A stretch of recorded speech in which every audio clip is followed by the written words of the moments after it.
Bonjour et bienvenue sur Être en amour, la chaîne qui vous parle des vies spirituelles en couple. Nous sommes ravis de vous recevoir dans cette nouvelle capsule. Et aujourd'hui, la question c'est qu'est-ce qu'être spirituel? Alors, être spirituel, c'est une question qu'on se pose souvent. Et je pense qu'une des aspirations de l'être humain, ça a toujours été de se questionner sur le sens de son existence, sur finalement comment être plus grand que soi. Et du coup, on s'est demandé, mais en fait, comment on pouvait reconnaître la spiritualité en soi et la spiritualité dans la vie, voilà, à travers plusieurs thèmes qu'on aimerait aborder sur cette vidéo. Le premier, qui me semble essentiel pour moi dans la spiritualité, c'est la liberté.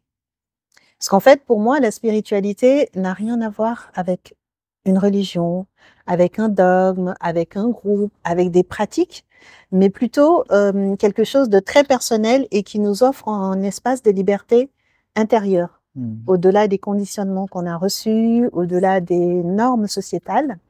Et je reconnais en tout cas une forme de spiritualité en moi quand je me sens libre. Tant qu'on respecte les autres et tant qu'on respecte la vie et la nature, on est dans la spiritualité et on est dans cette liberté. Si par liberté, on doit faire du mal à autrui, là, c'est autre chose. Mais tant qu'on ne fait pas de mal et que sans faire de mal, on s'interdit des choses, finalement, est-ce que c'est spirituel? Mm. Est-ce qu'on est libre? La spiritualité, c'est libérer son esprit. C'est sortir de tous nos petites programmations qu'on a depuis l'enfance, sortir de la limitation que nous donne le corps et qui fait naître la dualité entre nous et les autres, et c'est devenir un avec tout. Mm. Et un avec tout, ça veut pas dire juste un avec la nature, par exemple. C'est extrêmement louable, c'est quelque chose qui pour moi me touche beaucoup. Mais on peut aussi faire un avec une pierre, on peut faire un avec un ordinateur. Et c'est pas parce qu'un ordinateur est technologique qu'il ne faut pas faire un avec. On fait un avec tout, ou on fait un avec une partie du tout. Mm. Et dans ce tout, il existe aussi des choses technologiques et il existe aussi une myriade de choses. Mm. Voilà.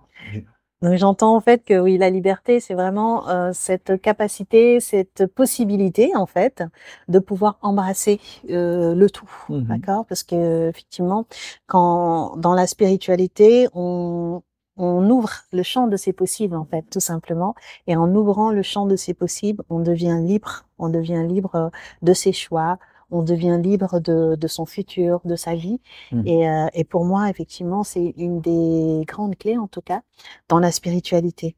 La spiritualité, c'est se libérer, c'est reconnaître quelles sont nos peurs, quelles sont nos croyances limitantes et les dépasser, voir que tout ça, c'est qu'une illusion et aller au-delà, être dans son plein potentiel et vivre absolument tout ce qu'on peut vivre et pas juste une partie parce qu'on s'estime pas assez fort là-dedans ou pas assez instruit pour ça. Tout ça, c'est juste une vision qu'on a dans la tête et qu'il est possible de dépasser.